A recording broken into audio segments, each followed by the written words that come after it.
Hi guys, my name is Surabhi and I am back with the next video of the series, that is how to draft your resume for Canadian law schools or Canadian law firms.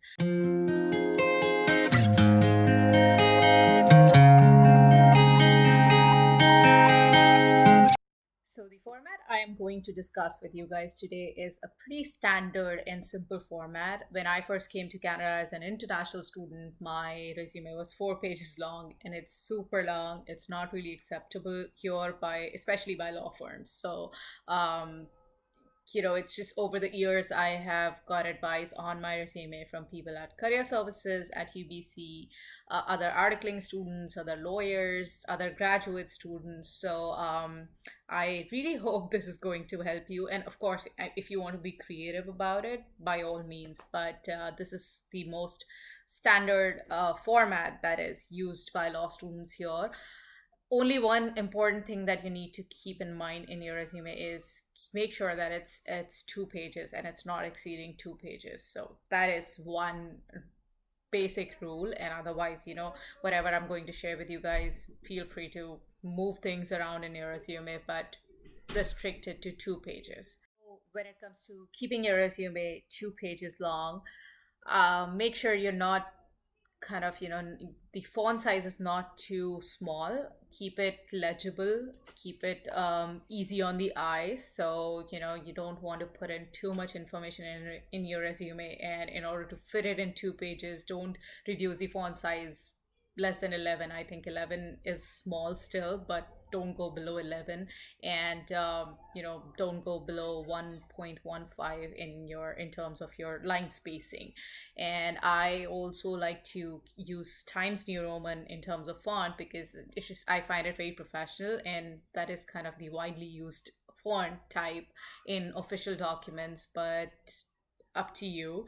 But like, I would say don't make it too fancy, so just either Arial or Times New Roman, size 11, not less than 11, or 12. You can go up, but don't go below 11. And line spacing at least 1.15.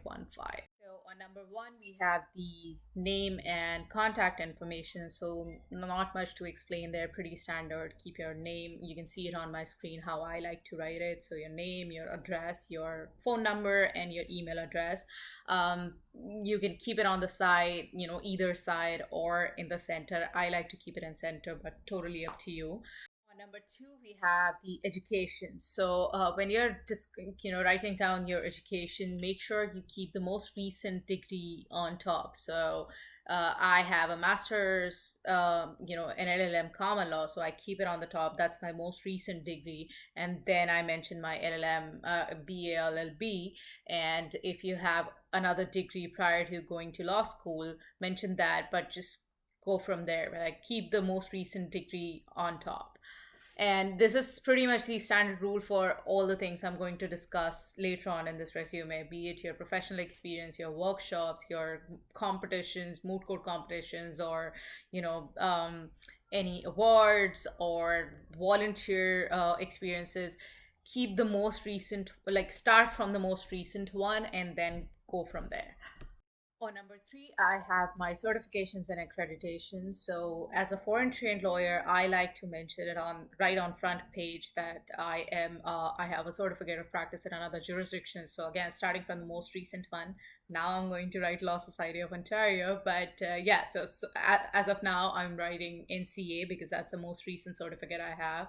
Then I mention my certificate of practice from Bar Council of India, and then I mention my certificate of enrollment from my provincial bar council. Again, if you want to move it to the next page or at a later stage in your resume, feel free. But I think it's a good idea, especially for foreign trained lawyers, to mention it right on top. Moving on, I have professional experience. Okay, this is an important one. If you have practice experience, mention your practice, start with your practice experience.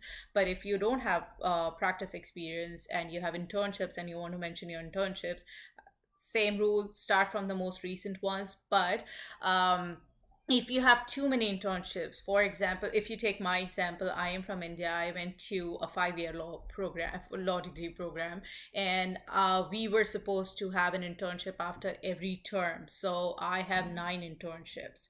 throughout those 5 years, I did 9 internships, but I do not mention all 9 of them. Well, now at this stage, I just simply mention 9 academic internships, and then mention, the names, including an internship at Supreme Court of India, and Power Grid Corporation India Limited, just because it's a really big public corporation. But I don't go into details in terms of my internships. So if you have too many internships, I would say pick quality over quantity.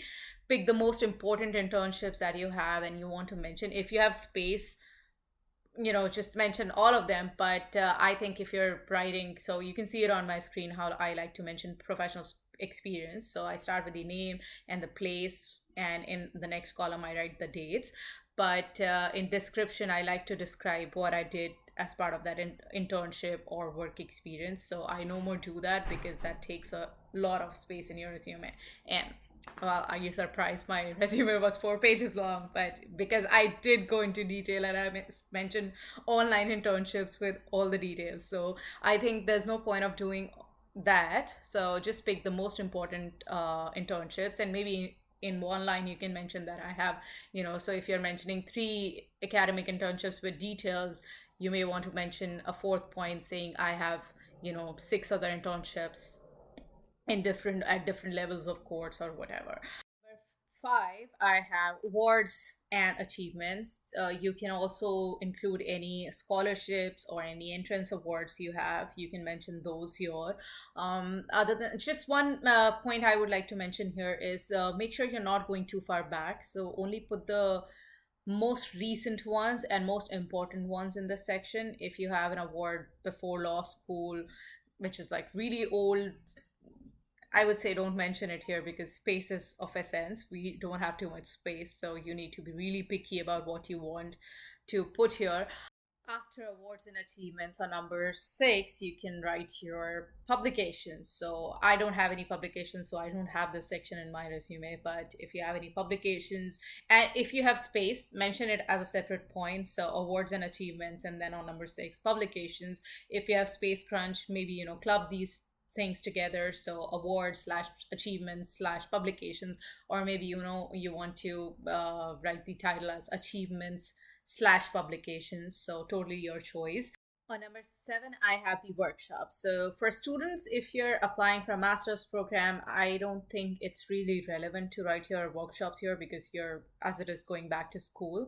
But if you're applying for a job and you have any workshops that are specifically related to your area of practice, definitely mention them.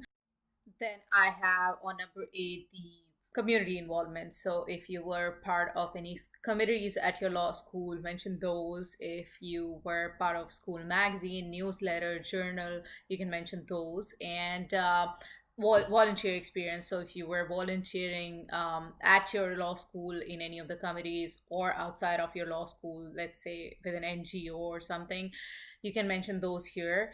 Lastly, on number 9, I have language skills and interests.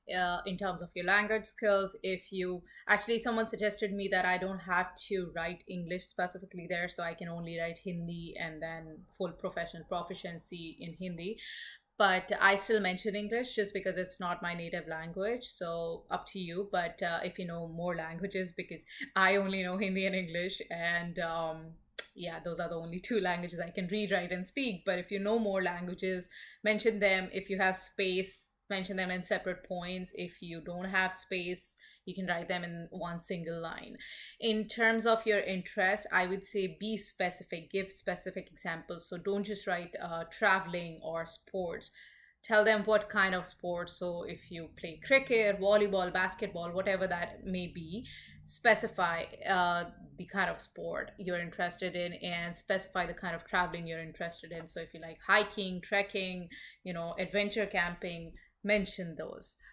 Now, before leaving, the most important rule, and I also mentioned this when I was talking about the statement of purpose, but this is the most important rule, guys, when you're drafting your resume.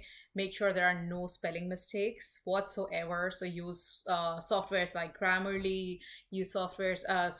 These days, even Office 365, and I think maybe the older versions also have spell checks and word files. So use those, but or proofread your document, take opinion from your friends, family, whoever you can take a feedback from, but make sure there are no spelling mistakes, because over the years I have met lawyers, senior lawyers, who have told me that sometimes a candidate's application goes straight to the garbage bin just because of a spelling mistake. So it doesn't matter how good your credentials are, if there's a spelling mistake, your application may end up in a garbage bin, and you don't want that. So make sure there are no spelling mistakes.